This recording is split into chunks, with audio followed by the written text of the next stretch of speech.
नमस्ते, हर हर महादेव। हम यूपी देवरिया से अभी साइड पे आ गए बानी। बहुत अच्छा मौसम बा।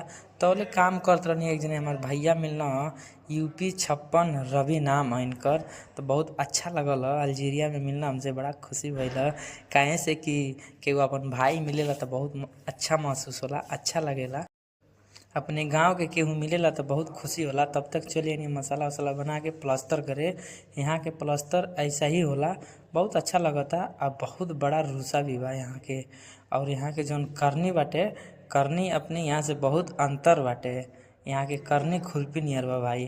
तो यह करनी और हई रूसा खूब बड़हन के बा, पटरा नियर। फिर भी मजा आवेला काम करे में। हई स्पीड लेवल हमनी के मिलल काम करे के।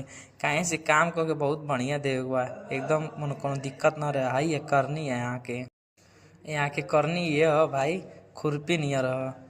हम तले रूम पे आ गए नहीं है तो खर्चा वर्चा के लिए मिलल। तब